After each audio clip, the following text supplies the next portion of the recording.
कुछ हम बात करेंगे अभय सर से कि 17 फरवरी से लड़कों का मैट्रिक एग्ज़ाम है। क्या लड़कों का विषय में बताएंगे कि कैसे एग्ज़ाम होगा, कैसे नहीं होगा। ठीक न? चलो बोलिए अभय सर। चलिए, गुड इवनिंग और सभी बच्चों को बेस्ट ऑफ लक। और आपका जो मेहनत है आपको कामयाबी लाएगा। और आपके जो भी टीचर थे, जो भी आपके गर्जीवन है, और आप जितना भी मेहनत किए हैं वो सब के सब अच्छा रिजल्ट लाएगा। आप उम्मीद रखिए, आप अच्छे नंबर की तरफ जा रहे हैं और ये आपकी ज़िंदगी का प्रथम पड़ाव है। और इससे अब वहीं से तय होगा कि आप अपने ज़िंदगी में किस तरफ जा रहे हैं। तो सबको बेस्ट ऑफ लक है। और बस बच्चे हैं मात्र 8 से 9 दिन बच्चे हैं। और इसमें कौन कौन से आप अपने आप को सेल्फ कंट्रोल जो होता है संयम रखने के लिए, और जो सिंपल लिविंग होता है, सिंपल फूड होता है, सिंपल भोजन जो भी होता है, इसका भी आप लोग चयन करें। और मैं बच्चों को यह सलाह देना चाहूँगा कि जो भी आपका 6 दिन या 5 दिन बचा हुआ है, आप रोज़ अपना जो भी प्रैक्टिस करते हैं टाइमली प्रैक्टिस करिए। या जो भी सेट मारते हैं, हर सब्जेक्ट का सेट मारिए, यानी घर पर अपना एग्ज़ाम दीजिए और काउंट करिए नंबर अपना। और आप उसको टाइम मैनेजमेंट कर लीजिए कि कितना मेरा टाइम लग रहा है और किस में कम नंबर लग रहा है, कब किस में ज़्यादा आ रहा है। टाइम कहाँ पर देना है और कहाँ पर ज़्यादा टाइम देना है, कहाँ पर कम टाइम देना है। तो इससे हम अच्छे नंबर की तरफ जा सकते हैं। और बहुत ही अच्छा बिहार बोर्ड ने किया है कि अब जो 50% ऑब्जेक्टिव है उसमें भी वो 100 ऑब्जेक्टिव देकर 50 मारना है। तो सबसे पहले हम वैसे ऑब्जेक्टिव का चयन मारेंगे जो हमें कंफर्म मालूम है।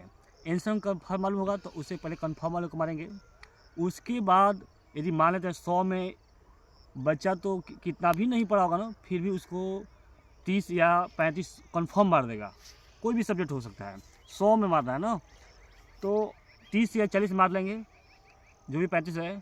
उसके बाद थोड़ा बहुत जो डाउट होता हुआ, डाउट या जो आपका पेन चलाना पड़ जाए या कुछ भी हो जाए, उसकी सहायता से उसको मारना स्टार्ट, माने उसको लगाना स्टार्ट करेंगे।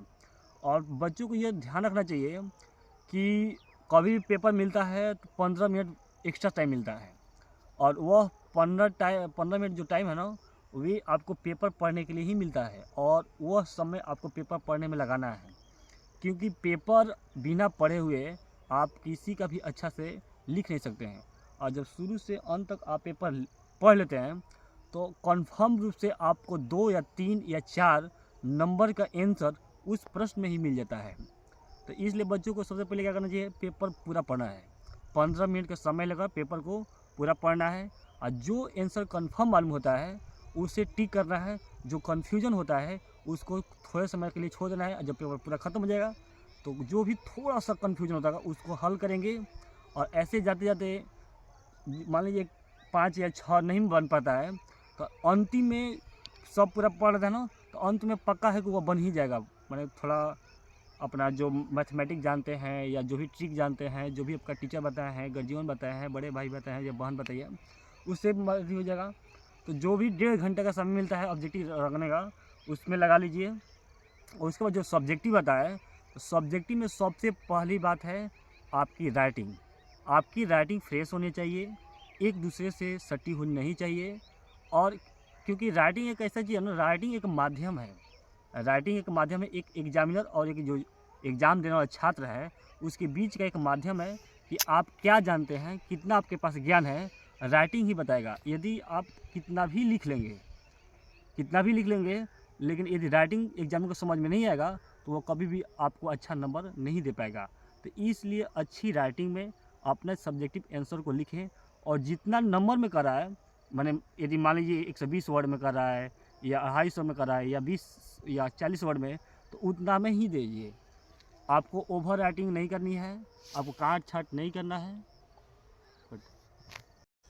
बच्चों को चाहिए कि सोशल मीडिया से अपनी दूरी को बना कर रखें। और ये आपका जो अभी जो मस्तिष्क है अभी विकसित नहीं हो पाया है, इसलिए भटकाव ज़्यादा हो सकता है। और आप मैट्रिक का एग्ज़ाम देते समय तक आप अपने मोबाइल को यूज ना के बराबर करिए। यदि हो सके तो कुछ हेल्प ले लीजिए, बट और उसका यूज ना करें। जितना भी हो सके आपको जो भी शिक्षक पढ़ाए हैं उसका प्रैक्टिस करें, जो भी मॉडल सेट मिलता है उसका अभ्यास करें और अपना टाइम मैनेजमेंट को लगाएं, क्योंकि यहाँ पर आपका दिमाग भटक सकता है। और बहुत सारे सोशल मीडिया है, प्लेटफॉर्म है जो कि बहुत सारे सामाजिक गंदगियाँ फैला रही है, और आप 15 या 30 सेकंड का वीडियो देख देख कर आपको लगता है कि हम ज्ञानी बन जाते हैं, और आप के अंदर ज्ञान नहीं होता है, केवल झूठा एक सामाजिक अफवाहें रह जाती है। बहुत सारे हम बच्चों के से पूछते भी है कि महात्मा गांधी के बारे में क्या जानते हो, तो बहुत सारा कचरा कचरा सवाल का जवाब देता है, जो कि ये शिक्षित लाइन नहीं हो सकता है। तो इसलिए बाबू जो भी पढ़िए अपने विस्तार से पढ़िए, अपना अभ्यास ज़्यादा से ज़्यादा अभ्यास करिए, और यही अभ्यास आपको बहुत ही अच्छे नंबर की तरफ लाएगा। आपको बेस्ट ऑफ लक है।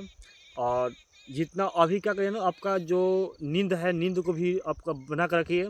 जो भी 5 से 6 घंटा नींद को प्रॉपर लीजिए, और अपना भोजन जो डाइट है, डाइट को भी अच्छा लीजिए।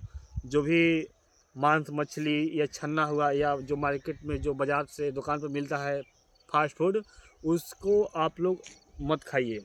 क्योंकि होता क्या है ना कि यदि हम फास्ट फूड खाते हैं, मसालेदार भोजन खाते हैं या तेलीय भोजन खाते हैं, तो हमारे पेट में प्रॉब्लम हो सकता है। और जब पेट में प्रॉब्लम होगा ना, तो पेट में गैस बनेगा। गैस से हमारा जो शरीर है, वो जो शरीर है किसी भी चीज़ को ले ही नहीं पाएगा। नहीं, कहने का मतलब ये मेरा कि एक स्वस्थ शरीर में ही एक स्वस्थ मस्तिष्क बैठता है, और स्वस्थ मस्तिष्क ही किसी भी विद्या को, शिक्षा को ग्रहण करने योग्य होता है।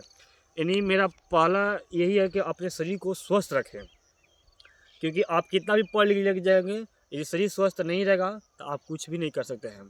तो पहला पॉइंट आपको रखना है, शरीर को स्वस्थ रखना है, और जो भी 5 घंटा या 6 घंटा अपना प्रॉपर नींद लेना है। उसके बाद जो भी आपका जो खाना होगा, भोजन होगा, सिंपल होना चाहिए, घर का खाना होना चाहिए। और जो भी आपका प्रैक्टिस होना चाहिए, 3 घंटा का जो एग्ज़ाम होता है, ऐसे आप रोज़ दीजिए, 1 या 2 एग्ज़ाम दीजिए, लिखिए। लिखने का अभ्यास ज़्यादा से ज़्यादा करिए। और जो भी अब नया कुछ नहीं पढ़ना है, अब जितना भी आप पढ़ लिए हैं बस पढ़ लिए हैं, नया पढ़ने की कोशिश मत करिए, केवल प्रैक्टिस करिए। और जो भी नोट्स है या जो भी अभ्यास है उसको दोहराना तेहराना है। और इसी के साथ मैं अब जो भी होगा आपके साथ रहेंगे और आगे अपडेट देते रहेंगे। और थोड़ा बहुत जो बच्चों है उसको एडवाइस देना चाहता हूँ कि जो भी आपका एग्ज़ाम है 17 फरवरी से है, और बहुत ही अच्छा समय है, जो कि बहुत ठंडा भी नहीं है और गर्म भी नहीं है, गर्मी भी नहीं है। और देख रहा है, बात ऐसा है ना कि बच्चा, देखिए बहुत सारा ये होता है ना कि बच्चा पढ़ नहीं रहा है, और बच्चा ना पढ़ने के कारण भी यह एक है कि बच्चा का जो जो भटकाव है ना ज़्यादा हो रहा है। और यह भटकाव हो रहा है मोबाइल से, गेम से, रील से, और जो भी सोशल मीडिया के जो प्लेटफॉर्म है उससे हो रहा है। तो जो भी गर्जीवन है, गर्जीवन को भेज चाहिए कि बच्चा इस समय नासमझ होता है, उसको मालूम नहीं होता है कि सोशल मीडिया की हानि क्या है, और वह इधर उधर भटक जाता है। मोबाइल में गेम खेलेगा, वीडियो गेम जो भी होता है, और वह रील से देखेगा, बहुत सा सोशल मीडिया से जुड़ जाएगा, और उसका दिमाग इधर उधर भटक जाएगा ना। इसलिए उसका जो फोकस है ना, जो भी उसका सब्जेक्ट है उस पर नहीं लग पाता है।